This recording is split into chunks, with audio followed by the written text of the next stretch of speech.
We're bad friends. Chris Rock watched me go up in the OR. Yeah. Have you ever been there when Rock is there late? Like sometimes Rock will he stays at the hotel next door and he'll just walk in late and he'll just watch late sets. I saw his car get towed once. From the club? Yeah. He parked right in front of the club. And while he was on stage, They towed? they towed him. Oh my God. And then when he got off, I'm the one that had to tell him. Oh no. Yeah, and he did not look good. Was this recently or when you were working Way there? back in the day. When you were working there? Yeah. Oh. This is way back. This is before Bring Your Pain. Bring the pain? Bring the Pain, whatever. Bring your pain. Whatever. That's actually a good title. Bring your pain to my show. Bring your pain. Anyway, what were you Rock saying, was in the Chris Rock? bucket seats and he showed up late and I had pushed my set because I had done the improv changed their time and the factory changed their time and then I told Adam I'm going to be late. So I was late. So then my spot, your spot slides down and I slid down and I said, I'll still do it. And it was a late spot. There was barely anybody in the room. I'm like, I guess I'll just try some new shit. I get up there. Those nights when you're like, whatever, there's nobody here. It's like a Tuesday. So I get up there, I'm trying a bunch of new shit. It's going like mediocre, but it's fine. Like it's just in my head, I'm like, this is fine. This is exactly what I wanted. It's a bunch of new stuff. I get off stage. I go to sit down to look at my phone to turn off my recorder. Rock is sitting next to me. And I was like, fuck. Yeah. Fuck. Mm-hmm. And I turn and he goes, hey. And I was like, hey, what's up? Yeah. And I just sat there on my phone. And then before he gets up, he kind of is like, like looking to get up and leave without it being like weird because I just sat right next to him.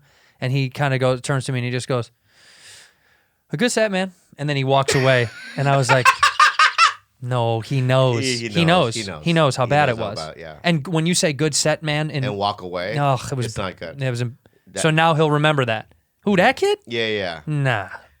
Did I tell you what happened to me with him at Caroline's? Oh my God. This is the reason why I don't play Caroline's. They've asked. I'll just say no because of this one experience. Did you used to play it all the time? All the time. I've only played it once. So this is before Tiger Belly or Bad Friends or anything. I just didn't have an audience. Yeah, you did. I had Mad TV audiences, but they were dwindling. Sure. Right? So I would sell okay tickets one show. Right. And then there'd be some shows that would be completely not good. Right. Like 20, 30 people. Right. This one particular night, it was a Saturday night, second show, and just no tickets were sold. Zero. I mean, I had maybe 12 people. In Saturday night down in New York is so hard. It's so hard. And then also, I remember this night because my friend Bess Hanley came from Long Island because she had moved to Long Island. Yep. From I knew her from San Diego, and she brought her husband, and she had this, because I could see her. She was like up to the left, right, and this is her face through my whole set. She's trying to read something from far away. Yeah, just like confused and also very concerned. Yeah. Like he might need to get a job. Were you bombing? It was not good. It was just you, yeah. And it got to because I do this thing at the end of my set where you show your penis, where I get completely naked, yeah, and I run around. It's the closer. It's my closer.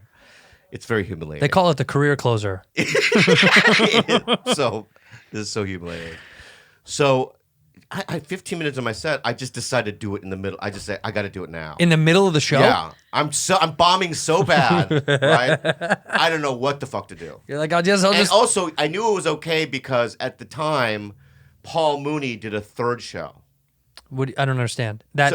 So on Saturday nights, Paul Mooney had he was He's at 7:10 midnight or something. Yeah, he was like the midnight show, but he came early, and they're like, you can go short because Paul's here, and there's a big crowd outside to see Paul. Of course. Yeah. And also, people have to realize that when Paul Mooney performs, everyone shows up, no matter what city you're in. Like if you're in L.A., Paul Mooney performed Eddie Murphy, and everyone would show up. 100%. Right.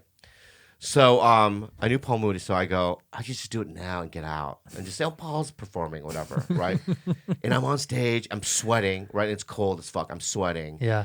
And I'm naked and no one's laughing, right? People are kind of getting up, right? My friend Bess's face is even getting down here like this, like anger almost. And I remember just picking up my clothes, good night, no cheer, right? Walking off, and then I just remember sweat and tears welling up, right? It was just terrible. And you sat in that tiny little green room they have? Yeah, so there's a screen up to the left, right? Yeah. So I see a guy leaning against the wall in the corner. Oh. I don't know who it is. Oh, yeah. I don't know who it is. I have my clothes. And I'm walking. Completely naked, by the way, right? And I realize as I get closer, I go, if that's Chris Rock, I swear to fucking God, Oh, no. I'm going to quit. So I see it's a Chris. Oh, So I go, I don't know what else to say. So I go, hey. I go, hey. What up, man? Right? I'm shaking, right? Hey. what up, man? What up, man? And what he said to me, right, has been ingrained into my psyche, right? It's what I wake up to. It's what I sleep with, right? What are you doing, man? You should get that tattooed on you. What are you doing, man? And here's my response. I don't know. And I remember being in that green room, dressing, right? And I remember thinking to myself, I'm going to stay for Palm Moon. No. I got my clothes Leave. on, and I just wandered into the city. Gone. Yeah. Gone. Those nights you deserve to disappear. I have. There's 10 shows in my life that almost ruined you. That there was. Oh, I had a fucking show at Cobb's. Al Magical saw it, where I went to the kitchen, and I literally got on my hands and knees, and I looked up in the sky, and just cried. It was that terrible. Natasha Leggero was there, and I just was going. I mean, there's 10 of them in my life that stays with me, shows forever that were so bad. Yeah, and there are always like situations where it could have ruined me. Like that show with it at Cobb's. Was Zuckerberg. It was for Facebook. What? Yeah, so Facebook was rented out Cobb's. And to get us the best comics, it was me, Ian Edwards, Natasha Leggero, Al Magical. I thought they said the best comics. Back in the... All right, come on. But at the time. Yeah. Right? No. Great. Yeah. It was a good... All good, very good comics. Yeah. And so, and I had to close, right? But by that time, they were drunk. Yeah. And I just remember, like, people are dancing. There's music playing for some reason. I'm on stage. And people are just... like the party had started.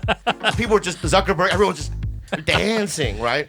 And I'm going to tell my jokes, right? People are just dancing, not even paying attention, right? And I remember just putting the mic back in, getting on my knees, and just screaming, crying in the kitchen. Oh my God, it was terrible. I bet never you played there again. Magical loved it. You never played Cobb's again after that? No, that's the reason.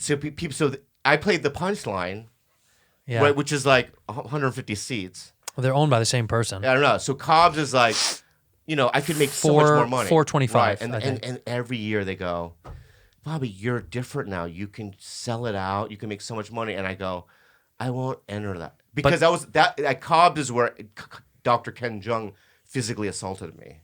When you guys so the Cobb's has there's always like these events in my life that are ingrained in my memory that I just can't.